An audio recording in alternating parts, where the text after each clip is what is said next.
Very good morning, good evening, good afternoon. कैसे हो आप सब? आई होप कि आप सब ठीक होंगे। तो गाइस, हमने लास्ट एपिसोड में देखा था, हमने एक चैप्टर स्टार्ट किया फर्स्ट एपिसोड में सॉलिड स्टेट, जिसको हमने क्लासिफाइड किया, उसको स्टडी किया। फिर उसके बाद सेकंड एपिसोड में देखा isomorphism and polymorphism. I hope कि आपने उसके नोट्स बना लिए होंगे, उसको समझा होगा। आज हम चैप्टर कंटिन्यू करने वाले हैं। ठीक है, तो हमने देखा था लास्ट टाइम की हमने पहले बोला था आपको सेकंड वीडियो में कि हमारा इस बार पूरा फोकस इसके ऊपर रहेगा, क्रिस्टलाइन सॉलिड के ऊपर रहेगा। तो साइंटिस्ट ने पूरा फोकस क्रिस्टलाइन सॉलिड के ऊपर किया, तो हमारा सिलेबस भी उसी वजह से हम कंटिन्यू करेंगे। तो सबसे पहले थोड़ा सा रिकैप, क्रिस्टलाइन सॉलिड क्या होता है? क्रिस्टलाइन सॉलिड यानी क्या है? एक ऐसा सॉलिड जिसमें सारे पार्टिकल्स, एटम, आयन और मॉलिक्यूल्स, वो ऑल डायरेक्शन में क्या होंगे? रेगुलरली अरेंज होंगे। ठीक है, ये रेगुलरली अरेंज होंगे। तो फिर साइंटिस्ट ने क्या सोचा कि सारे पार्टिकल अगर रेगुलरली अरेंज है तो ये पार्टिकल है क्या? क्या ये एटम है? अगर ये एटम नहीं है तो क्या ये आयन्स है? अगर आयन नहीं है तो क्या ये मॉलिक्यूल्स है? अगर ये एटम है तो ये एटम एटम आपस में जुड़े कैसे? अगर ये आयन्स होगा तो आयन्स आयन्स आपस में जुड़े कैसे? या अगर ये मॉलिक्यूल्स होगा तो मॉलिक्यूल आपस में कैसे जुड़े होंगे? तो इसके ऊपर से उन्होंने क्या किया, क्रिस्टलाइन सॉलिड को डीपली स्टडी किया और क्रिस्टलाइन सॉलिड का हमें क्लासिफिकेशन दिया। तो आज का हमारा चैप्टर में टॉपिक है hashtag classification of crystalline solid. तो आपको ध्यान रखना है, हमारा पूरा फोकस है क्रिस्टलाइन सॉलिड के ऊपर और हम उसका देख रहे हैं क्लासिफिकेशन। तो आपको क्रिस्टलाइन सॉलिड को क्लासिफाइड करना on the basis of particle. ये पार्टिकल क्या है? क्या ये एटम है? क्या ये आयन्स है? क्या मॉलिक्यूल्स है? इनमें किस टाइप का फोर्स ऑफ अट्रैक्शन है, उसके ऊपर हम इसको क्या करेंगे? क्लासिफाइड करेंगे। तो देखिए, मैं इसको क्लासिफाइड कर रहा हूं, तो सब जन कॉपी पेन लेके बैठे होंगे और लिखते जाइए मेरे साथ। It is classified on the basis of particle क्या है वो उसके ऊपर, और पार्टिकल के बीच में किस टाइप का अट्रैक्शन होता है, फोर्सेस होता है एंड देयर फोर्सेस। तो इस टाइप से हम इसको क्लासिफाइड करेंगे। तो सबसे पहला क्लासिफिकेशन हमें मिला नंबर 1, उसका नाम है आयनिक सॉलिड, या आप इसको बोल सकते हैं आयनिक क्रिस्टलाइन सॉलिड। अब देखो, पहला हमें क्लासिफिकेशन मिला आयनिक सॉलिड। इसका मतलब क्या है? सॉलिड बना हुआ है पूरे आयन से। तो हम यहां पे लिख सकते हैं कि एक ऐसा सॉलिड जिसमें सारे पार्टिकल्स क्या है? आयंस। अब आयंस दो टाइप्स के होते हैं, आपको पता है। It is two types, one is cation यानी पॉजिटिव चार्ज वाले, और दूसरे क्या होते हैं? अनायन, दैट इज नेगेटिव चार्ज वाले। तो आइए देखते हैं इसका छोटा सा शेप। क्रिस्टलाइन सॉलिड यानी क्या? हमारे क्रिस्टलाइन सॉलिड को सारे पार्टिकल्स ऐसे रेगुलरली अरेंज किए हुए तीनों डायरेक्शन में। ये हमारा एक्स, हॉरिजॉन्टली हमारा एक्स रहता है और वर्टिकली क्या होता है? वाई। तो this is your x axis, this is your y, और जेड कैसा आएगा? सामने। तो ये हमारा क्रिस्टलाइन सॉलिड है जिसमें सारे पार्टिकल अभी क्या है? आयंस है, बिकॉज हम डिस्कस कर रहे हैं इसमें सारे पार्टिकल के हिसाब से हम क्लासिफाइड करें। तो सारे आयंस है। अब आयंस क्या होते हैं? दो टाइप के होते हैं। आयंस दो होते हैं, एक तो केटायन नहीं तो अनायन। तो देखो, ये पहला आएगा केटायन, दूसरा क्या आएगा? अनायन। फिर केटायन देन अनायन, फिर केटायन, केटायन के बाद क्या आता है? अनायन, फिर केटायन, फिर अनायन, फिर केटायन, फिर अनायन। अनायन के नीचे क्या आएगा? केटायन, फिर अनायन, फिर केटायन, फिर अनायन, फिर केटायन। तो ये तीनों डायमेंशन में आपके सारे पार्टिकल क्या रहेंगे? आयंस। अभी आयंस है, केटायन और अनायन, इनमें किस टाइप का फोर्स होगा? तो इनमें फोर्स होता है, इसके ऊपर पॉजिटिव चार्ज, इसके ऊपर क्या होता है? Negative charge. तो ये आपस में जुड़े हुए एक फोर्स ऑफ अट्रैक्शन को, उस फोर्स ऑफ अट्रैक्शन को क्या बोलते हैं? Electrostatic force of attraction. तो इलेक्ट्रोस्टैटिक फोर्स ऑफ अट्रैक्शन, इसको ढूंढा किसने था? कूलम ने। तो इसको हम क्या बोलते हैं? Coulombic forces. तो हमने जाना कि हम क्लासिफाइड कर रहे हैं क्रिस्टलाइन सॉलिड को ऑन द बेसिस ऑफ उसमें पार्टिकल क्या, फोर्सेस क्या। तो पहला मिला हमें आयनिक सॉलिड। तो क्रिस्टलाइन सॉलिड में हमारे सारे पार्टिकल क्या रहेंगे? आयंस रहेंगे। और आयंस कैसे अरेंज रहेंगे? पहला केटायन आएगा, अनायन।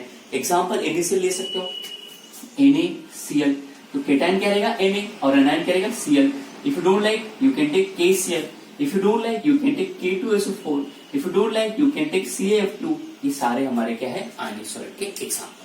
तो आइए इसको लिखते हैं और चलते हैं। तो पहला डिफिनेशन लिखेंगे, ये बोर्ड में 2 मार्क के लिए डील करता है, तो हमें लिखना है आयनिक सॉलिड के बारे में।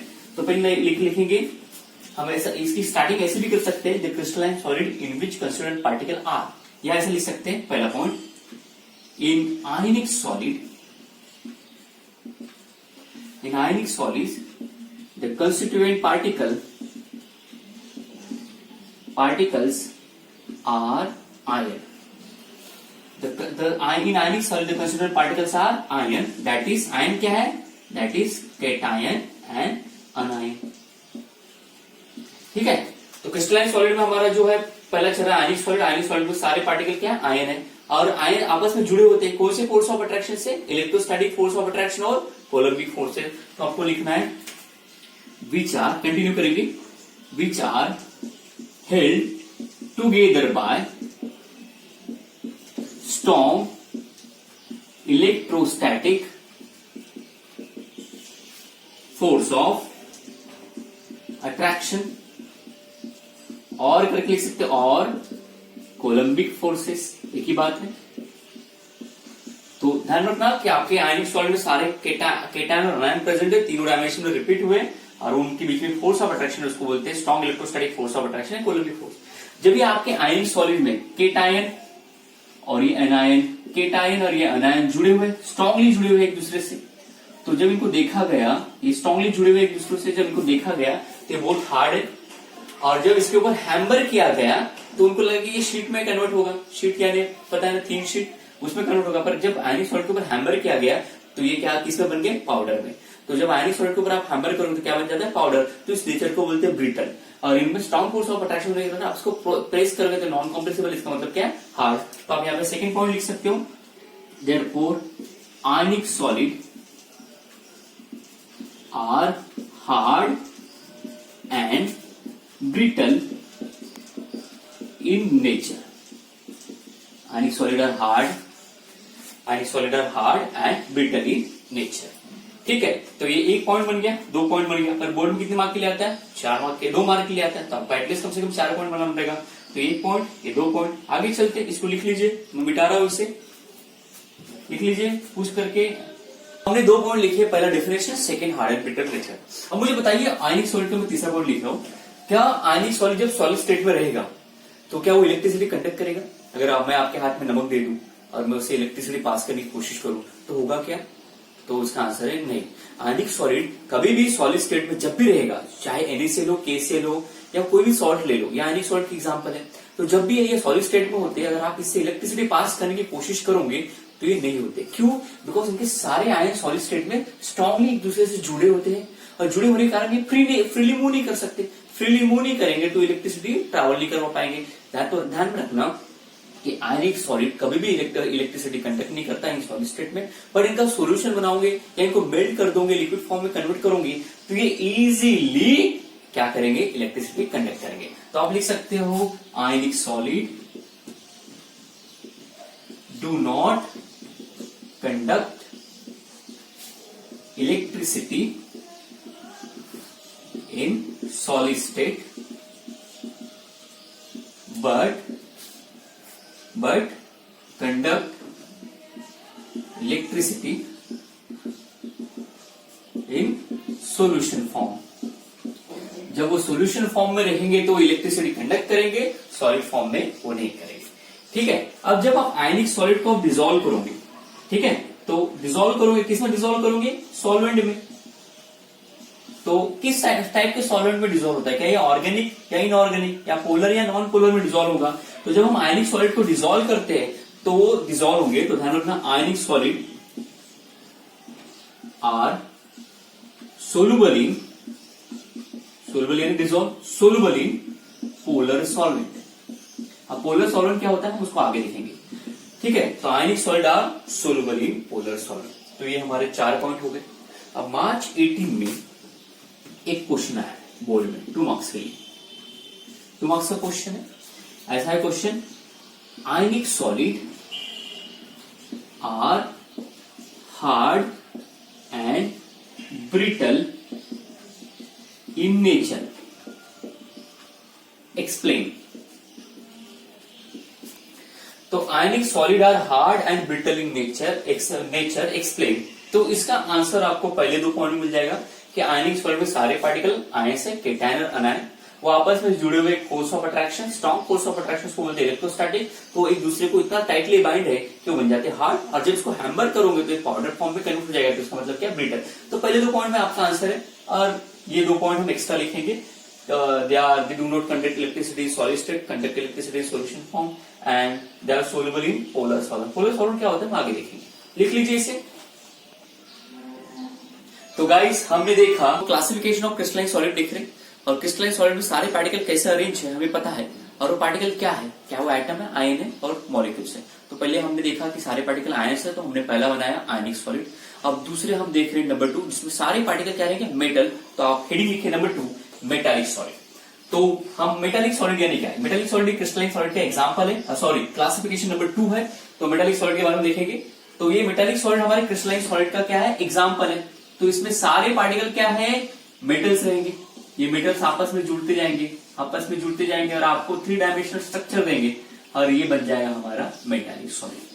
अब मुझे बताइए, अगर ये सारे पार्टिकल मेटल है, फॉर एग्जाम्पल ये सोडियम है, तो ये सोडियम के साथ कैसे जुड़ा हुआ है, ये सोडियम के साथ कैसे जुड़ा है, बिकॉज आपको पता है मेटल आपस में जुड़े हुए, बट क्या इन दोनों के बीच में किस टाइप का फोर्स ऑफ अट्रैक्शन है, ये लाइक पोल ऑलवेज रिपेल करेंगे ईच अदर कि अट्रैक्ट करेंगे। तो लाइक पोल आपको पता है कि आपस में रिपेल करते हैं, अट्रैक्ट नहीं करते। तो ये मेटल, सारे पार्टिकल मेटल है, ठीक है, इसलिए इसका नाम है मेटालिक सॉलिड। तो इनमें अट्रैक्शन किस टाइप का है, तो ये बिकॉज ये सेम होने के कारण इनमें रिपल्शन होना चाहिए, तो भी आपस में बंधे हुए। यहाँ पे क्वेश्चन है, तो साइंटिस्ट ने इसको स्टडी किया, पता किया गया कि ये मेटालिक सॉलिड में सारे पार्टिकल सेम रहेंगे, सारे, अगर सोडियम है तो सोडियम, पोटेशियम है पोटेशियम, आयरन है तो आयरन, दूसरा कोई नहीं रहेगा। और जब ये सॉलिड बनाते हैं, मेटालिक सॉलिड बनाते हैं, तो सबसे पहले ये ध्यान रखना, मेटालिक सॉलिड में आपका मेटल इलेक्ट्रॉन लूज करता है और वो अपेयर होता है केटायन में। तो हर मेटल अपना इलेक्ट्रॉन कंट्रीब्यूट करेगा बिफोर फॉर्मिंग। अगर सोडियम है तो सोडियम के साथ जुड़ने से पहले ये इलेक्ट्रॉन लूज करेगा, ये भी इलेक्ट्रॉन लूज करेगा। जब इलेक्ट्रॉन लूज करेगा तो इसके ऊपर कौन सा जाएगा, पॉजिटिव, और इसका इलेक्ट्रॉन इसको छोड़ के नहीं जाएगा, इसके पास ही रहेगा। ये दूसरा मेटल, उसका इलेक्ट्रॉन उसके पास, ये तीसरा मेटल, ये चौथा मेटल, इनके इलेक्ट्रॉन इनके पास। Then arrangement continue, metal then उसका इलेक्ट्रॉन, मेटल देन उसका इलेक्ट्रॉन, मेटल देन उसका इलेक्ट्रॉन, देन मेटल उसका electron, and this scenario continue. इस टाइप से बना लीजिए इनके इलेक्ट्रॉन्स, ठीक है ना। तो मेटालिक सॉलिड में ध्यान रखना कि सारे पार्टिकल्स मेटल्स है और वो रेगुलरली अरेंज है, पर मेटल है ये, तो मेटल को रिपेल करेगा। तो सबसे पहले मेटालिक सॉलिड बनाने के लिए मेटल अपना इलेक्ट्रॉन लूज करेगा, हर मेटल इलेक्ट्रॉन लूज करेगा और उसका मेटल, उसका इलेक्ट्रॉन है उसको छोड़ के नहीं जाएगा, उसके पास ही रहेगा। तो देखो इसमें क्या होता है, फोर्स ऑफ अट्रैक्शन होता है। यहाँ पे ये जो आपका इलेक्ट्रॉन है, ये क्या है, फ्री इलेक्ट्रॉन है, this is called as free electron. और ये आपका क्या है, मेटल केटायन, आपका मेटल केटायन है। अभी इलेक्ट्रॉन यहां से यहां ऐसा कहीं से भी रोटेट कर सकता है। तो देखो क्या होता है, इसमें फोर्स ऑफ अट्रैक्शन क्या होता है, पॉजिटिव मेटल आयन और इलेक्ट्रॉन के बीच में क्या होता है, अट्रैक्शन। तो ये मेटल इस इलेक्ट्रॉन की तरफ अट्रैक्ट होगा, ये इलेक्ट्रॉन इस मेटल की तरफ अट्रैक्ट होगा, और दिस चेन कंटिन्यू। और देखो इनके बीच में बॉन्ड बन गया, मेटल इलेक्ट्रॉन मेटल, यानी केटायन इलेक्ट्रॉन केटायन, इनके बीच में बॉन्ड बन गया। ये केटायन किसका है, मेटल का। तो मेटल इलेक्ट्रॉन मेटल, इन दोनों के बीच में बॉन्ड बन गया। This types of bond is known as metallic bond. तो हम देख रहे हैं मेटालिक सॉलिड, जिसमें सारे पार्टिकल क्या रहेंगे, मेटल्स रहेंगे, और सारे सेम होना चाहिए। अगर ये सोडियम है तो सारे सोडियम रहेंगे, पोटेशियम है तो पोटेशियम रहना चाहिए। तो उसको हमें लिखना पड़ेगा कि मेटालिक सॉलिड क्या है, तो हमें लिखना पड़ेगा मेटालिक सॉलिड में सारे पार्टिकल मेटल्स हैं एंड साथ में क्या है, उसमें इलेक्ट्रॉन्स है। तो लिखते हैं इन मेटालिक सॉलिड पार्टिसिपेटिंग पार्टिकल यानी constituent particle. In metallic solid constituent particles are metal cation and free electron। तो देखो इसमें पार्टिकल कौन है, इसमें पार्टिसिपेट कौन कर रहे हैं, पूरा मेटालिक सॉलिड बनाने के लिए। एक मेटल केटायन, दूसरा क्या है, फ्री इलेक्ट्रॉन, उसी का, ठीक है। फिर उसके बाद क्या है, the force of attraction between